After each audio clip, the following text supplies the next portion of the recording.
Good afternoon, everybody. My name is Kara Masseri. I am the Communications and Marketing Manager for the Northern Virginia Technology Council. Thank you for joining us today. I'd like to take a minute to tell you about some upcoming events that we have planned for you.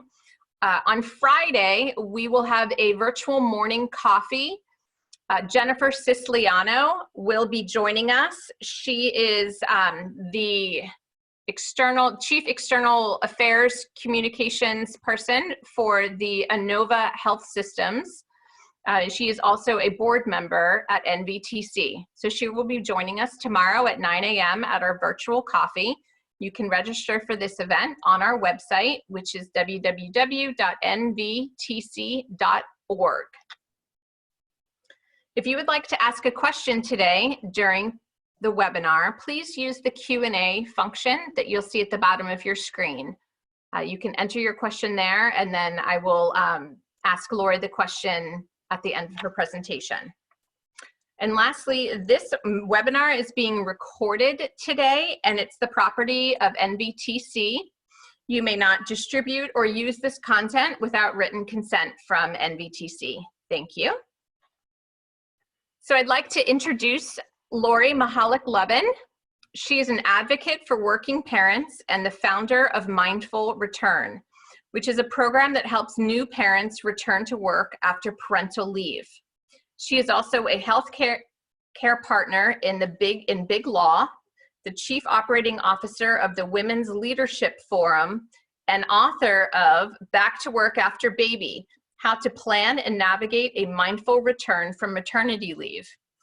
And most importantly, she is the mother to two boys, ages 7 and 9. Lori, thank you so much for spending some time with us today. I, for one, mother of 3, am very excited to hear your practical tips, and I will be taking notes. Wonderful. Thank you. Well, thank you for having me, Kara. It's a real pleasure to be here today with all of you.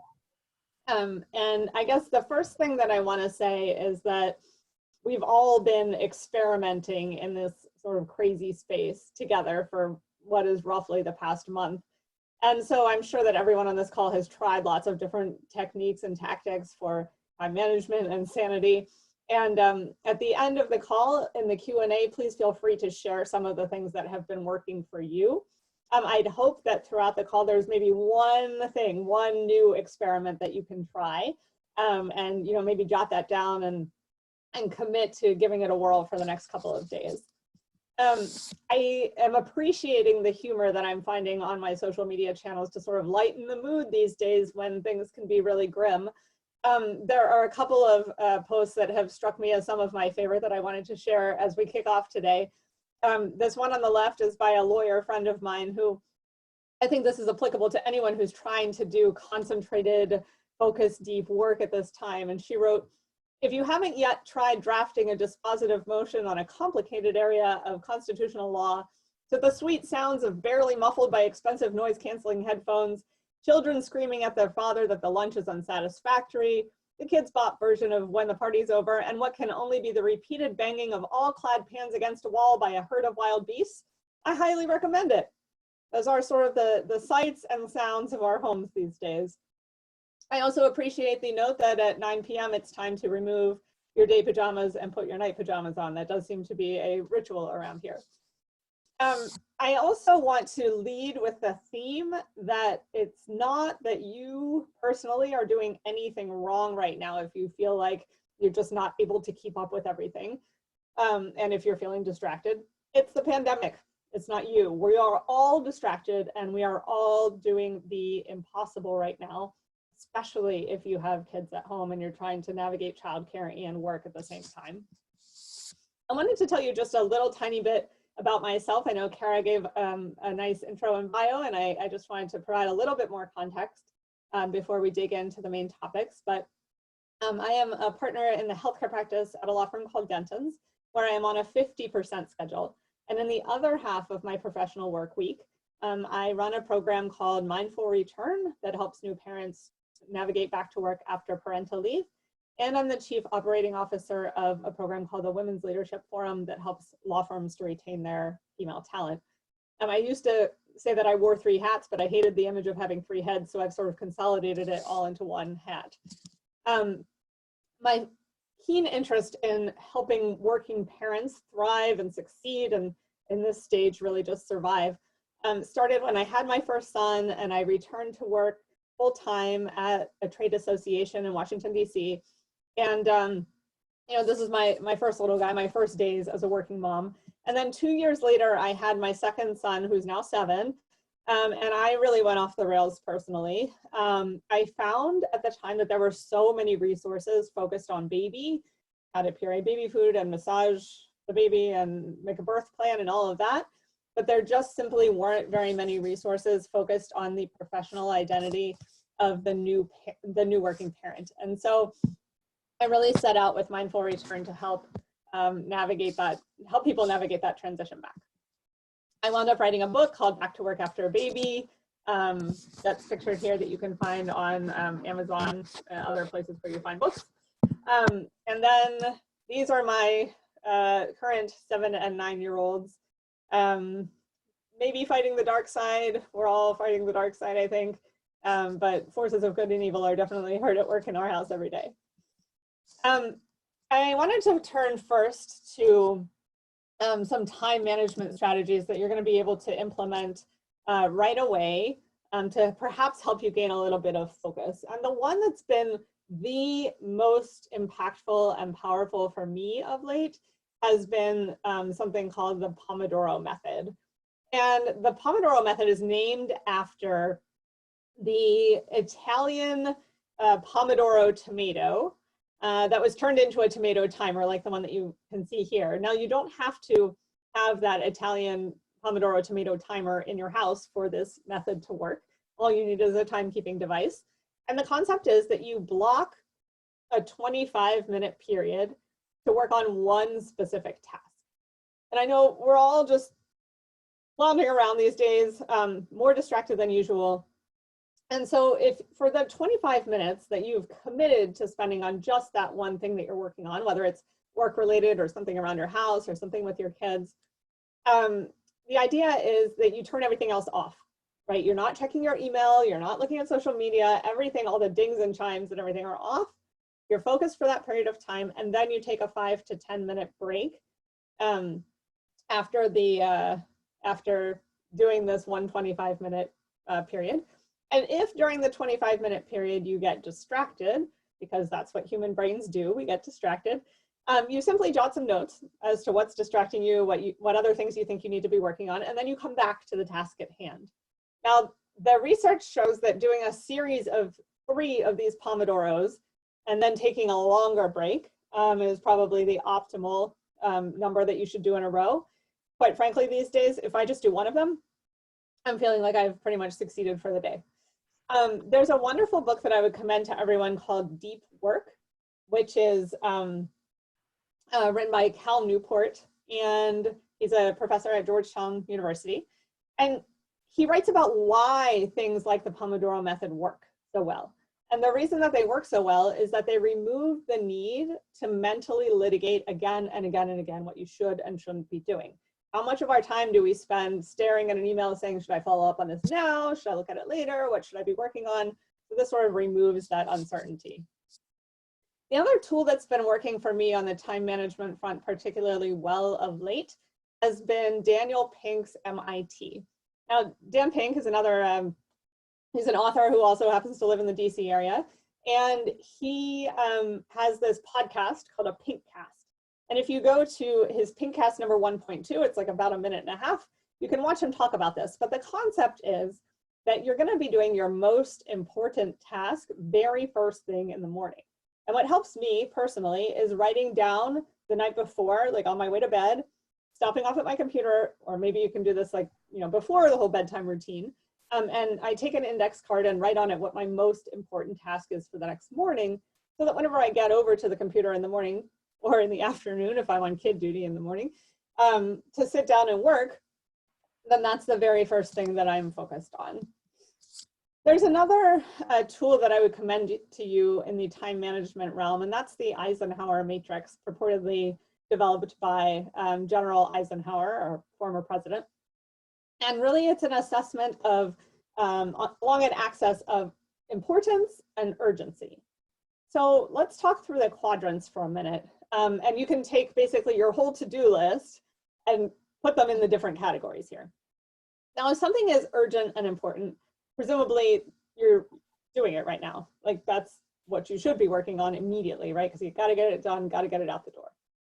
The things that are in the bottom left corner, the things that are, they seem urgent, but they're not all that important. Perhaps some of the texts that come in or the Slack messages or even a bunch of emails, they're not necessarily that important, and yet they scream at you to do them now.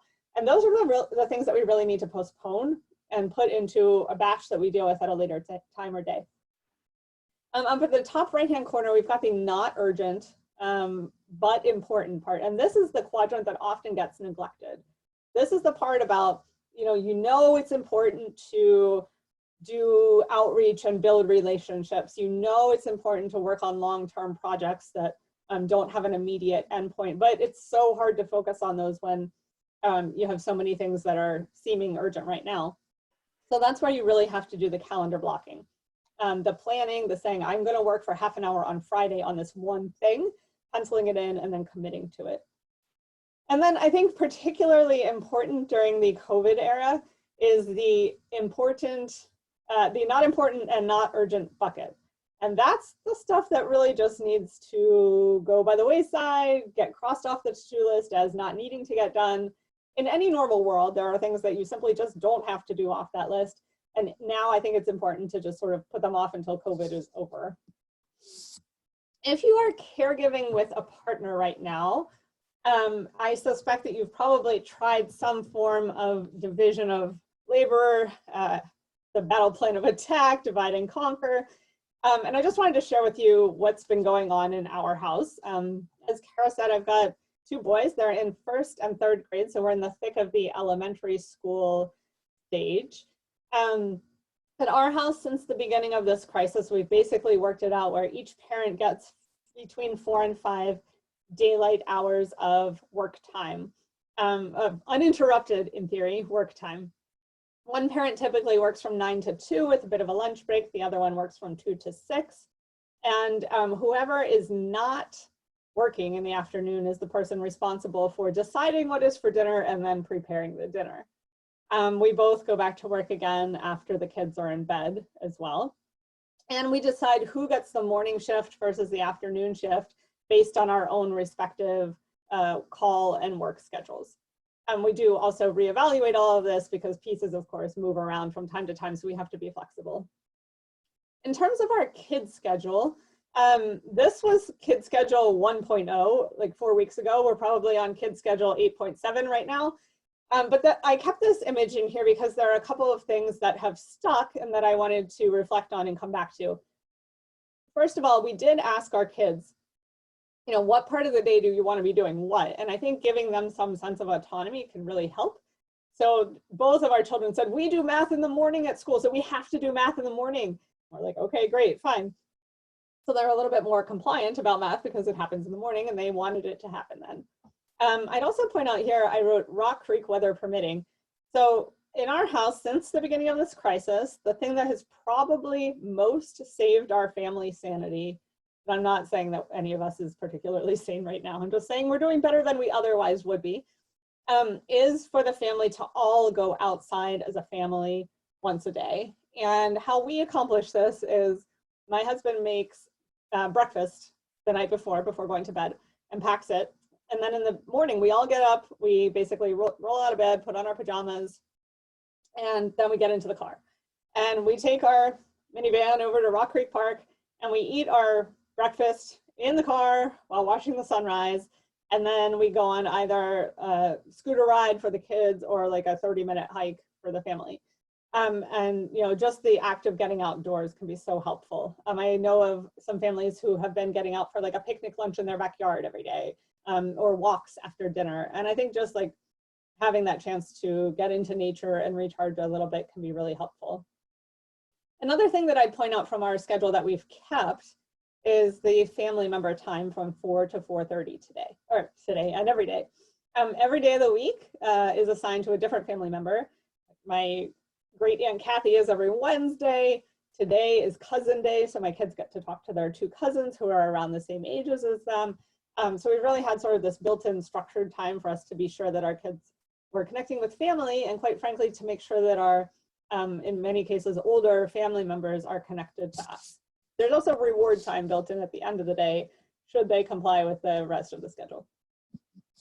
A more flexible approach for kids is one that was in the Washington Post article, How to Actually Do This Remote Learning Thing While Working from Home, which came out a little over a week or so ago. And in it, someone who's actually a friend of mine, Abby Davison, who helps head up the parent group at Gap Inc., came up with this idea of this Post-it note chart. And so her son basically has all of his choices for the day over on the left, and he has to do everything that are on that's on the Post-it notes, but then as he's working on them, they migrate. So if he's working on math, he'll put the math in the middle column, and then once he's done, he puts it over on the right-hand column. And by the end of the day, basically, all the Post-it notes have to have moved from the left to the right. I thought this was a really creative approach, and one that gives the child a little bit more autonomy, depending on their age, of course, as to whether or not they can handle something like this. If you are parenting without a partner right now, first of all, hats off to you. This is an extraordinarily difficult time, I know. The Washington Post article that I mentioned there talks a little bit about suggesting segmenting your day into particular buckets, and then trying to have those buckets be consistent with you and your child or children. So when it's time for work, everybody is trying to work, maybe sitting alongside of each other. When it's time for movement, everybody goes out for a walk or a run or whatever. And then when it's time to rest, trying to have everyone rest. Also encouraging folks to use as many outside resources as are available. And I know that the outside resources are so limited right now. There are, of course, screens, and we just need to drop some guilt about the amount of screen time. Scheduled family member time, I mentioned, has been really great for us. We've also used some of that scheduled family member time to encourage our family members to teach our kids some things, alleviating a little bit of the burden of education there. And then virtual play dates. I know my children have loved doing play dates with their friends virtually. I know they really, really miss that interaction. For my older son, he's been doing an online chess game with one of his friends twice a week. My other son has been playing Connect 4 with some of his friends. We have like the Connect 4 set, and then he just holds the camera up and other friends show him where to put the pieces.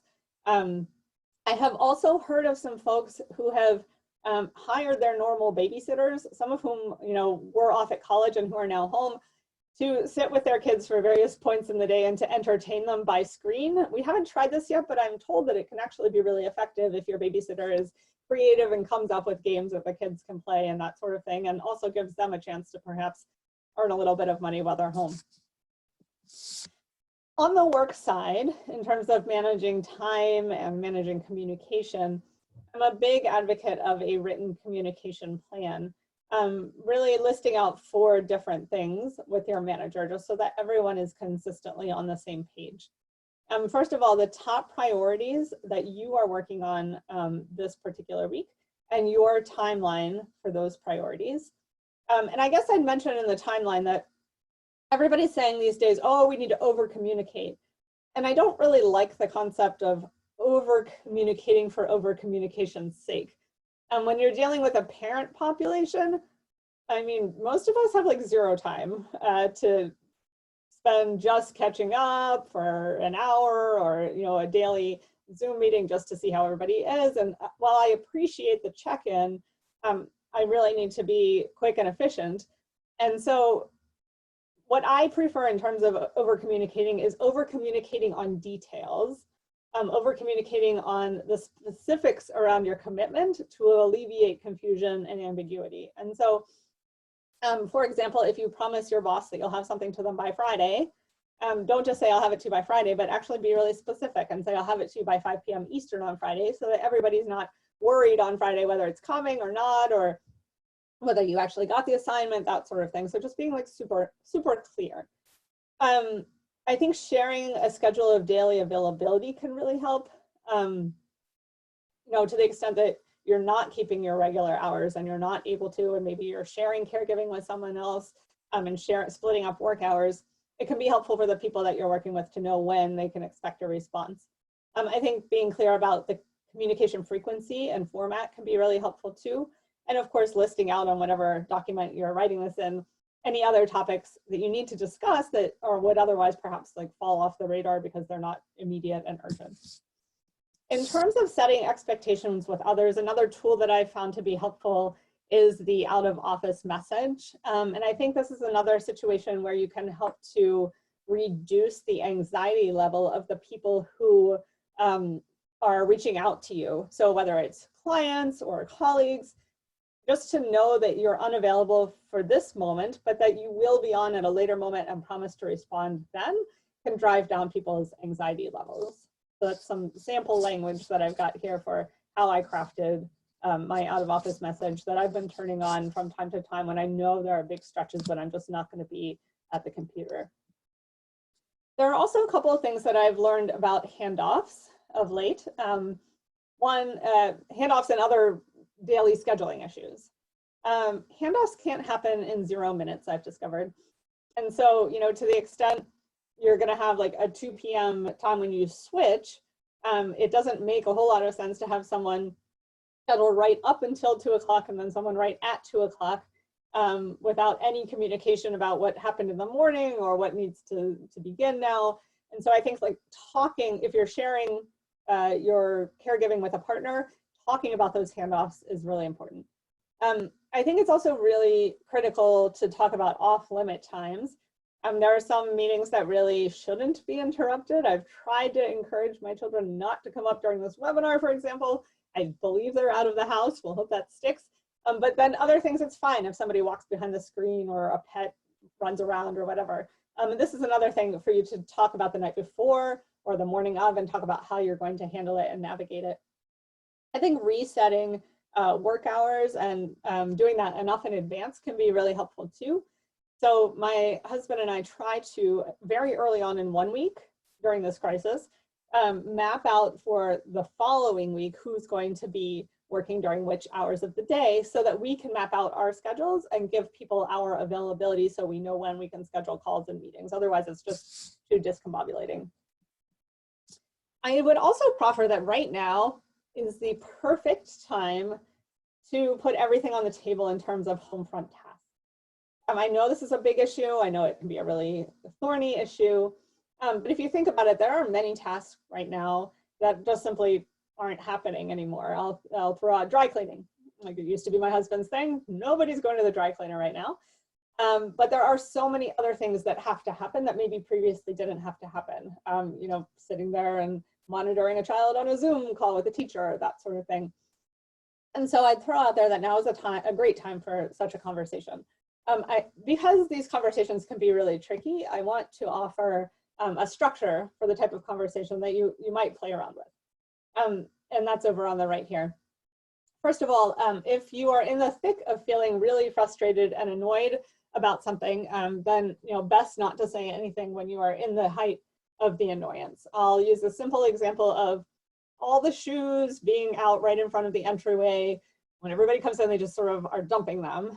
And if you step away and when you've calmed down and you want to address this issue, then you should start with a shared commitment, right? And say what that shared commitment is. Perhaps the shared commitment is, I know we are both committed to a safe household, one where we don't fall whenever we walk in the door.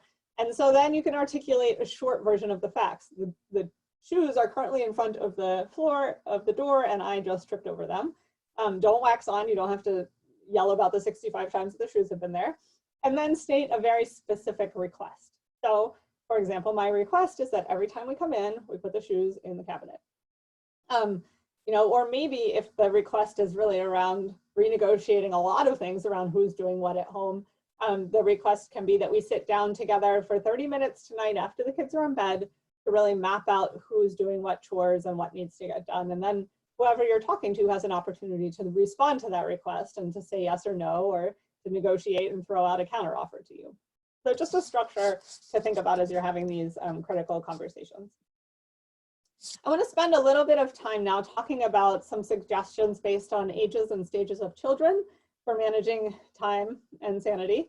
And I recognize that people are in lots of different boats here. Some people don't have children, but they are managing caretaking for older adults. A lot of people have infants, others have toddlers, some have school-age children, others have teenagers at home. I put out there that pretty much no matter what the age or stage is, there's generally chaos going on right now. But before I walk through each stage, I'm going to break this up into these 4 stages.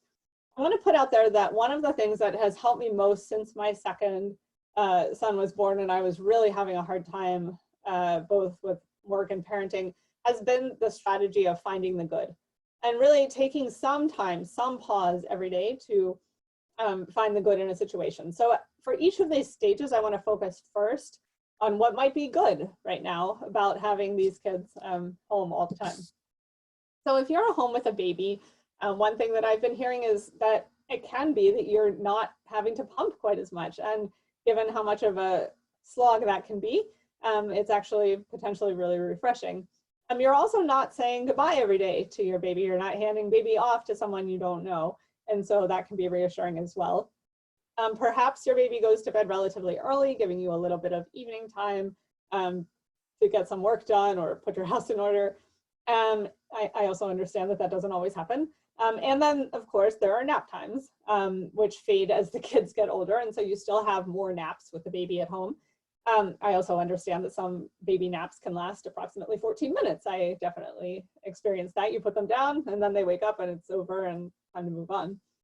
Some of the challenges of having the baby at home with you are definitely the small spaces and the sound, the fact that stress can reduce your milk supply, and quite frankly, really hard to hold boundaries.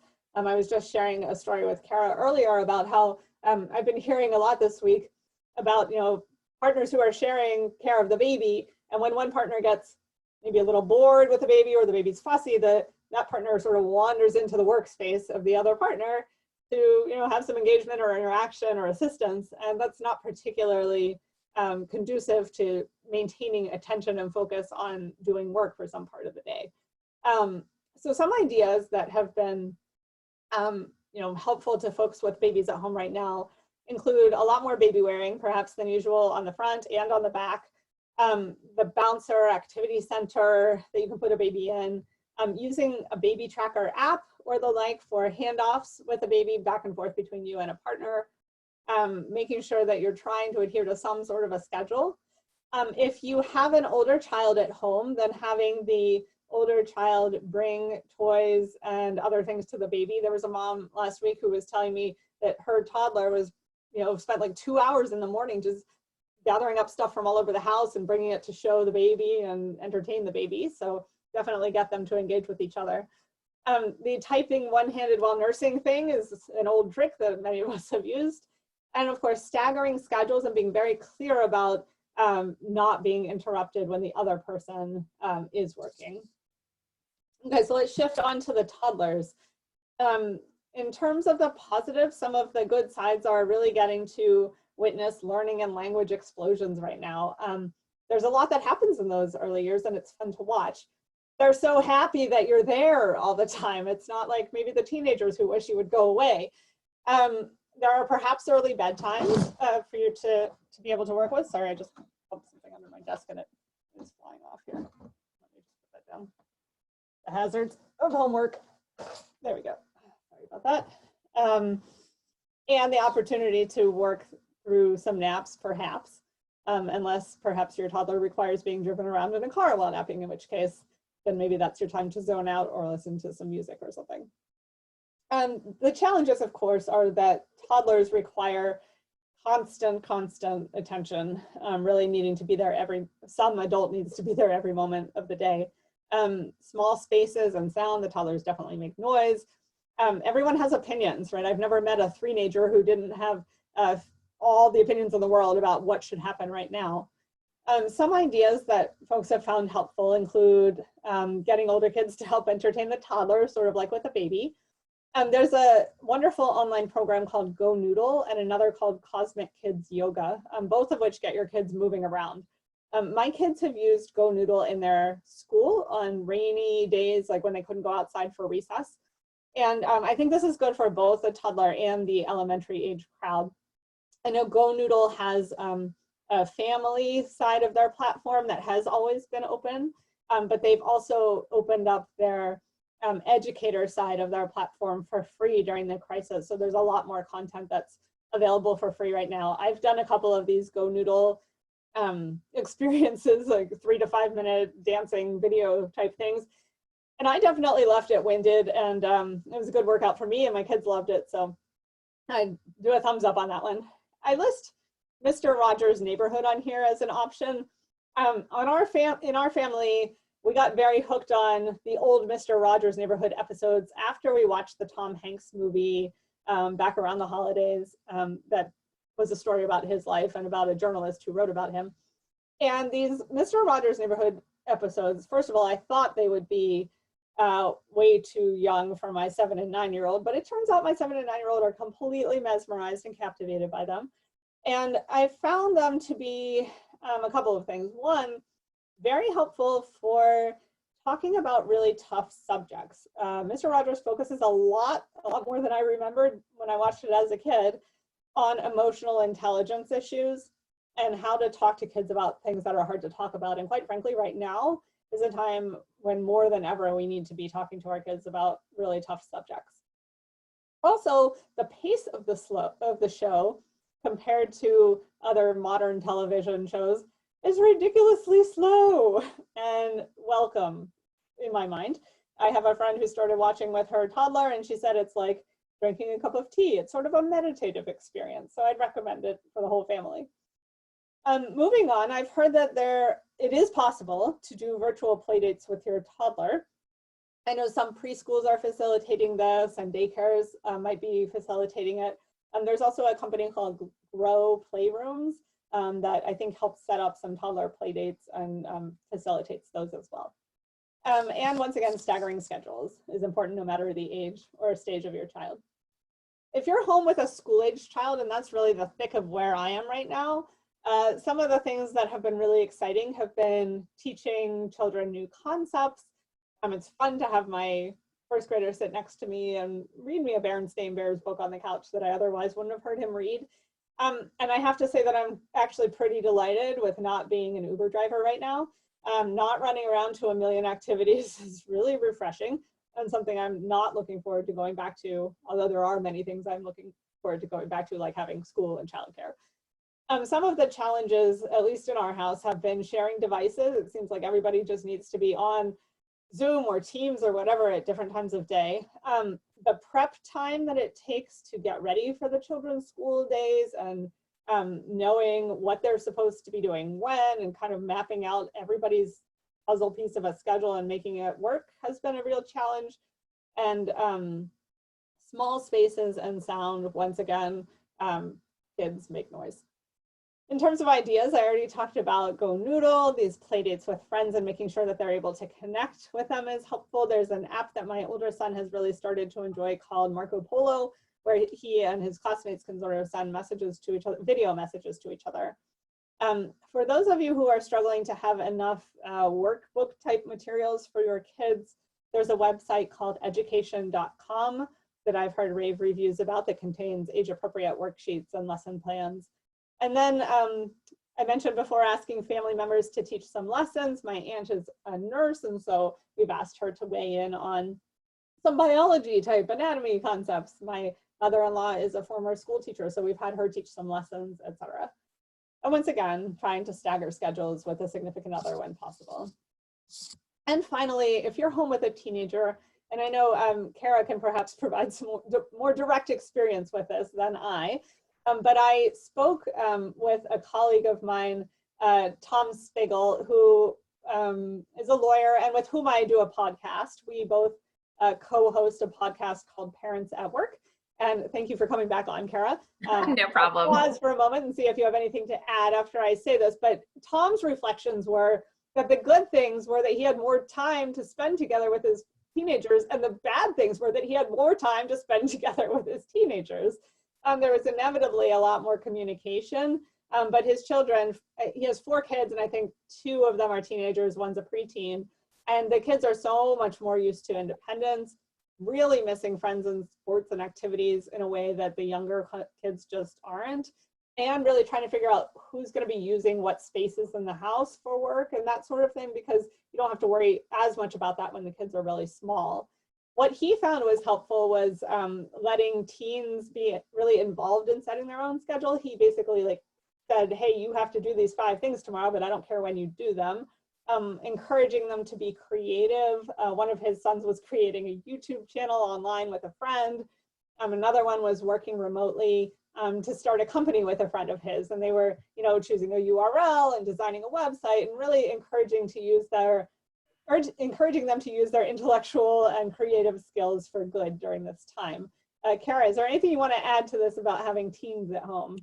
Well, I can say that neither one of my teenagers are starting businesses right now. I think that they may be trying to see which one can binge watch the most Netflix in a 24-hour period. We have set expectations very, very low for my 2 teenagers. But what I do have that is a little different is so I've got the 15-year-old, the 13-year-old, and a 4-year-old.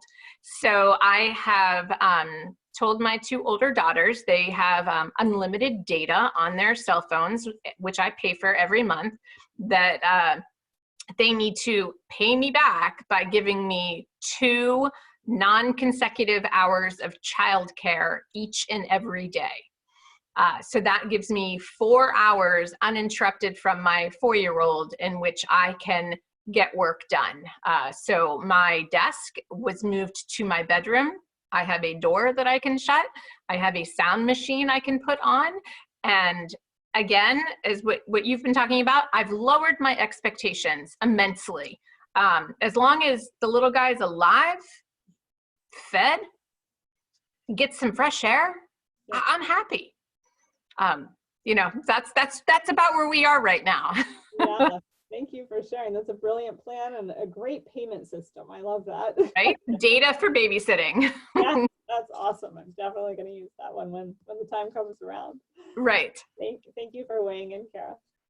I've gotten the question, what can we Amazon to our house ASAP to make this whole situation a little bit better? And what often comes out at the top of the list is that noise canceling pair of headphones, or maybe the sound machine that you just mentioned, Kara. We've definitely purchased some Sculpey, which is a sculpting clay that you can then bake. Quirkle, which is sort of a pattern matching game with easy cleanup that we've actually used for some of the first graders' math lessons. Silicone kitchen funnels. I mean, why not have some water play in the kitchen while we're home? I listed this hokey wobble stool on here, basically to say that it was important, I think, to start recognizing and asking the kids how they like to work. About a week and a half into this whole thing, I asked my older and my younger son, what's better about school and what's worse than school? And my older son said, well, what's better is that during recess, we're allowed to eat snack. And I was like, great, the little things that you're excited about. My younger son, however, said, you're making me sit at the dining room table to do this stuff, and it's uncomfortable, and I don't want to work there. And we're like, oh, well, we had no idea that was bothering you. So glad we asked. And he said, what I'm missing most about school is my wobble stool. I was like, I didn't even know that there was such a thing as a wobble stool, but apparently it's this little creation that the kid can sort of wiggle around and get their wiggles out while doing their work. And so we Amazoned in a wobble stool, and we now let him do his math or whatever on the beanbag chair on the floor, and he's a happier kid. Stress balls, I don't think need explanation as to why we need those right now. And books. I mean, my kids have definitely dug into many book series that they didn't spend time on before. My 9-year-old is very into the Percy Jackson series and the Greek god stuff, and then my younger son is very into the Dogman cartoon books. I also think that it's really important to engage our kids perhaps even more than we have in the past in keeping the household running, especially if you've got 2 working parents and nobody else around. There are things that the kids can do. I have a mom I was talking to last week who said that they've retitled chores as family helper time. And for some reason, her kids love being family helpers and going around and picking things up. At our house, we've had some cleanup dance parties where we put on the music and we all dance while we try to clean up a room. I have taught my sons how to fold laundry during this pandemic, so I am hopeful that that skill will serve them, long into their adult lives. Unloading the dishwasher. Over the weekend, my husband and I were determined to sleep in. So, we said, don't wake us. You may watch as much TV as you want, as long as you unload the dishwasher before you do that. So sort of building in some responsibilities before they are able to go binge watch Wildcrats, for example. I think encouraging the kids to come up with some activity ideas can be helpful instead of I'm bored, give me ideas of what to do. And then teaching one another things. My older son was lamenting that no one would play this game Strategio with him. And then he realized he could teach his younger brother how to play Strategio, and then they played Strategio for a while. So they can be creative when they need to be. Finally, in our last part of this webinar, I want to spend a little bit of time talking about how to manage your energy to be able to manage your time. Because if you're not able to manage the distractions in your own head and you're not able to manage your own body's energy level, then you're not going to be able to sit down and concentrate and get any work done. So first, I'd start off by saying that it's okay to start really small on this stuff. It's not like you have to sit down and meditate for half an hour. It's not like any of us has time, or we can't really go out and get a pedicure or go to the spa or any of that sort of traditional self-care stuff. But the neuroscience says that only 17 seconds of holding a positive thought or feeling will actually help you shift your mind from a negative state to a more uplifted state. And so I want to focus on things that are really micro self-care, micro recharging, because they can be really super powerful. I also want to focus on routines and rituals, because again, I'm citing this Cal Newport book, Deep Work.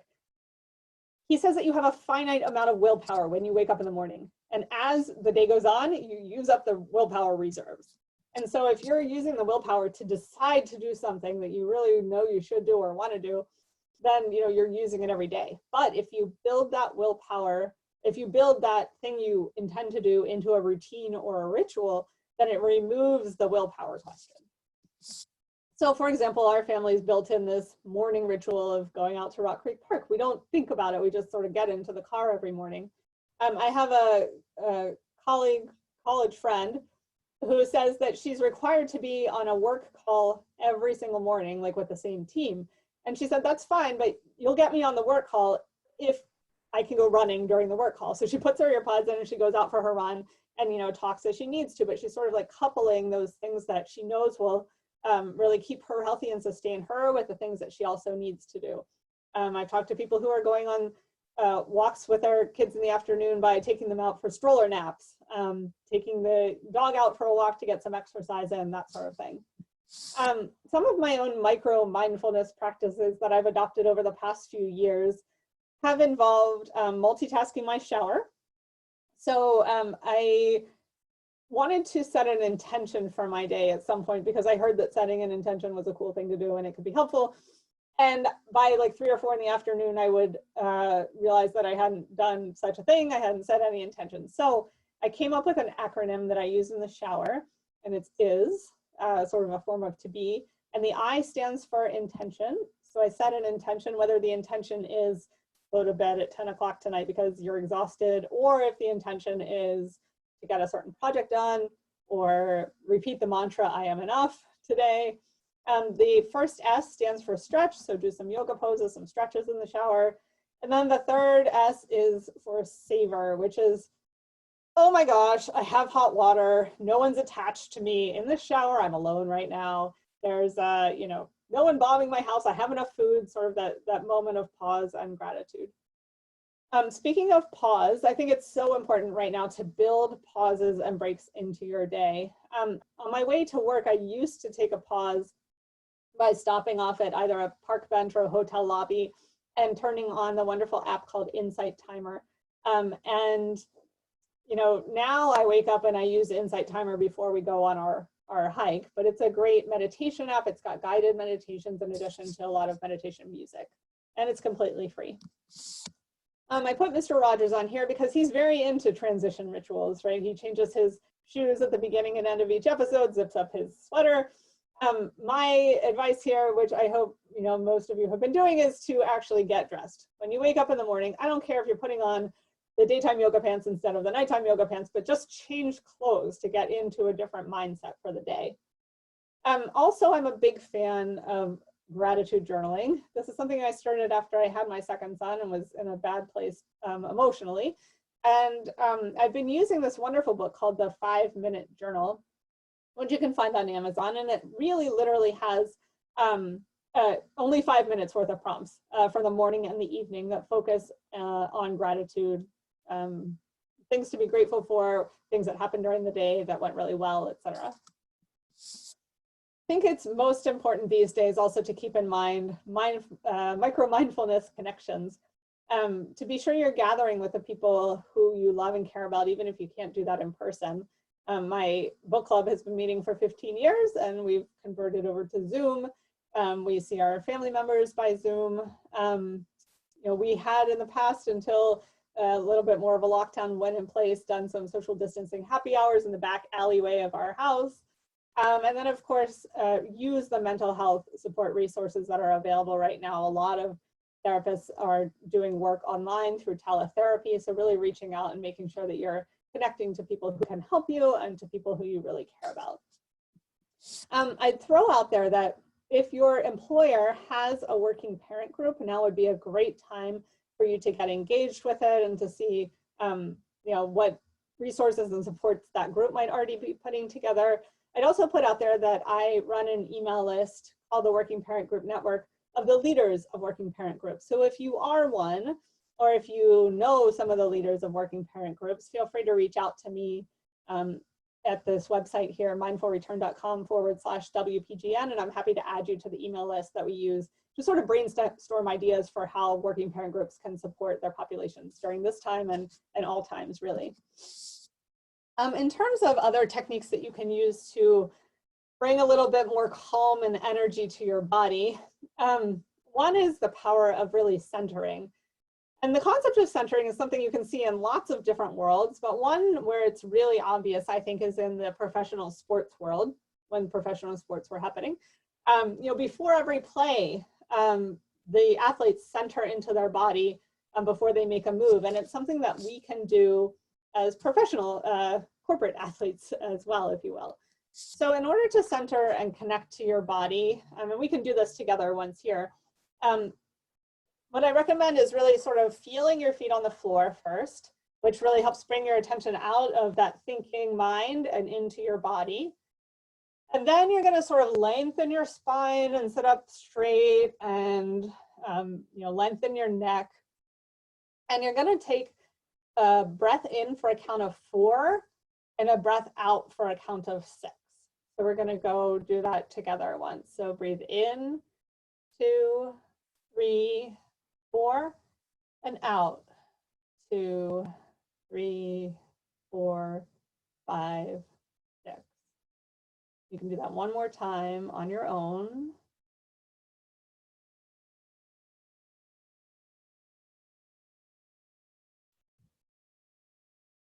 Now this doesn't take more than a handful of seconds, and it's a wonderful tool to be able to use to sort of calm your body down throughout the day. It's something I try to do after I got a triggering email, or before a presentation or a call starts, or right after I've broken up a fight between my kids, or that sort of thing. It's something you can really bring into your day repeatedly that doesn't take much time and really can make a big difference. There's another technique called box breathing that's used by the US Navy SEALs. And what I love about this technique is that it really forces me to think hard about how to do the technique. And so it takes my mind immediately out of that thing that I've been ruminating about. And the concept here is, and I think in the interest of time, maybe we won't actually do it, but I just want to describe it to you, is that basically you're forming a box with your nose in the air, and you're breathing in for a count of 4, then you're holding your breath for a count of 4, and then you're breathing out for a count of 4 and holding it for a count of 4. And so doing this a couple of times, I find can really sort of move your head to a different place and snap you out of rage or being triggered or whatever emotion you're not particularly wanting to tune into at a given moment. To combat anxiety right now, the other thing that I'd strongly suggest is moving your time horizon in. I find that, at least for me, when I start thinking about, I don't know, June, July, August, when is this going to end? Nobody knows. I get really anxious and start just wondering about a lot of dark things. And so right now, I think it's most important to bring that time horizon in. I've heard it said that there are only 3 days of the week left, yesterday, today, and tomorrow. And, you know, to the extent you can just focus on today. I know it's cliche to say, like, just take the baby steps, only think about today, but really, like, bring the time horizon up to your nose and say, like, okay, so I know, even if I can't get my head around what all has to happen today, I can handle the next hour. I know what I need to do at the next hour, and really try to repeat that and bring the time horizon back in every time it starts to wander, and do that in an intentional way. In terms of a final energy reminder, I want to put out there that you know, breaks are so important right now. Idleness and like taking the time to just check out and do nothing is not a vacation, an indulgence, or a vice, says Tim Kreider. Rather, it's necessary to getting any work done, and we get mentally afflicted and disfigured when we don't take those breaks. I would love for you to pick one thing, as I mentioned at the beginning, from this presentation that you can play around with and experiment with. And to the extent you're feeling daring, you know, reach out to someone you know and tell them what that thing is, so that you can have an accountability partner in all of this, to keep you honest as you're trying to calm yourself down. Mindful Return is the program that I run, and you can find it online.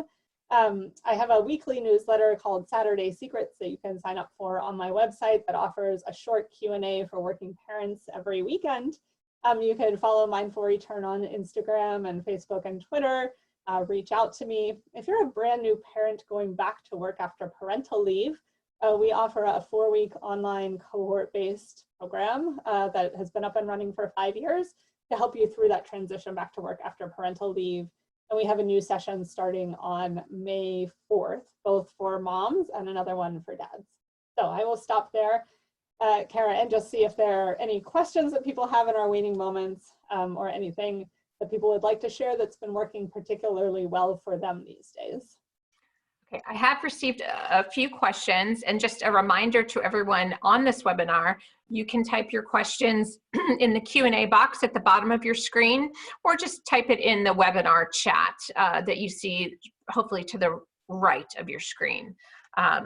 So the first question that we have is one that we received. It says, I find myself working all hours of the day and night in an effort to keep up with all the work that is being thrown my way.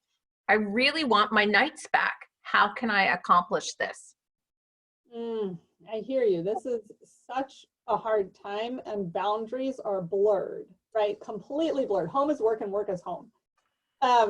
So first, I hear you, and you are not alone in struggling with this. I also find that there are some people right now who have so little to do, and there are some people who are totally overwhelmed, and there's not a whole lot in the middle, I'm finding these days. So I guess first, to grant yourself the grace and understanding that, like, you're not alone in this, and that is unsettling and discombobulating for everyone. I guess I'm not quite sure what type of work the person is doing, but to the extent, I think trying to set and establish some boundaries is really helpful and important. To the extent that you can pick an hour that you agree to shut down, tell the people who you are working with and your partner, if you have one at home, that this is what you have committed to, and actually like articulate it, maybe write it down, and you know, tell the people who you're working with that I will be shut down from 11 p.m. until 6 a.m. or whatever that is, so that other people don't expect responses from you. I think saying no to things right now has to be the reality. I mean, if we all don't want to go completely mad really fast, I think we have to say no to more and more things and lower the standards as much as we can. I want to go back to that slide about it being disfiguring and really integral to actually getting any work done, to take breaks. And so I know how hard it is to get those boundaries to stick. I have heard that it's helpful sometimes to, at the end of the workday, whatever time you decide is going to be the end, to make an out loud declaration. I know Cal Newport talks about this. I can't remember the exact phrase, but he says something like shutdown complete whenever he shuts his computer down, and basically announces to the world that he is not working at that moment. I know it's a struggle though. I may have to use that shutdown complete method. All right, here's another question. My son, who is in 5th grade, hates school anyway. He has no desire to sit down and do his schoolwork. I'm constantly hounding him, leaving me no choice or no chance to do my own work. Any advice? Like, do you just throw in the towel and say the grades don't count? It's, you know, we have bigger things to do here, or do you really, I don't know, lay into them a little bit? Yeah, I mean, I have 2 sons who are very, very different from one another, both in elementary school. And one, like, I mean, he just does his own thing. He gets all of his stuff done and you don't have to do anything. The other one, like, you have to sit on him, literally, in order to get him to do anything. And so I guess I'd throw out there, one is definitely like lighten up standards. I think the kids are ultimately going to be okay through all of this. They're resilient. I know this is super hard. But a couple of strategies that I might try, if you haven't already, include setting timers and saying, like, you know, you can do that thing that you've been really craving, whether it's buying Legos or riding your scooter outside, if you sit down and do 15 minutes of work right now, or if you get this one worksheet done, then you can do that. I think linking the reward to the activity is really helpful. I think also allowing for autonomy and when and where, perhaps in the house, the person does things can be helpful. So, you know, what's worked for my younger son, who we really need to be with to do the work, is not saying, you know, well, what do you want to work on right now? But okay, so where in the house do you want to sit down and do this math worksheet with me? And then letting him like pick his bed or the beanbag chair or whatever. So I think linking rewards, using a timer for them, because at that age they can understand the concept of 15 or 20 minutes that they have to sit down and work, and, you know, giving them things to look forward to at the end of getting through some of those assignments can be helpful. Okay, another question is, I'm finding trouble, can you hear me? Yeah. Okay, good. I'm having trouble finding a quiet space to do work calls. Everyone's home and always wandering throughout the house. Any advice? And I do want to say one thing about this question. I laugh because earlier this week we did a webinar, and the presenter was actually in her car doing the Zoom webinar for us, because she said she had 6 dogs and a child home, and she could not guarantee that no one would make a noise, including the dogs. So she went out to her car, did the Zoom, you know, used the virtual background that we all, you know, we've all played with, and that's how she did it. But I realize that working out of your car probably isn't an all the time thing. So what would you recommend? Yeah, I mean, people have to get really creative, right? I was on a call with some folks who are all working at a law firm in Hong Kong last week, and they've been home since January. So, oh my gosh, like 3 months so far. And they have such smaller spaces in general than those of us in the US. So I was talking to people who had like a family of 5 in an 800 square foot apartment. And, you know, there was one woman who said to me, I literally emptied out my pantry and put a little chair in there and had at least a space where I could close the pantry doors. You know, so I'd say, like, to the extent you can find some space to block off, whether that's a closet you can go hide in, or a bedroom that you can put the sign on the door that says, you know, don't enter during specific times. I think it's really, we're back to the boundary question again, right? And setting some for yourself wherever those happen to be.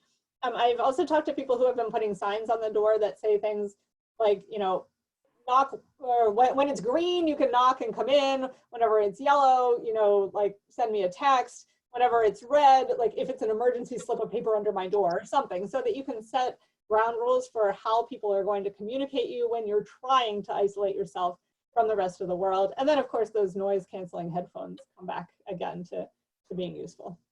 I need to get a pair of those.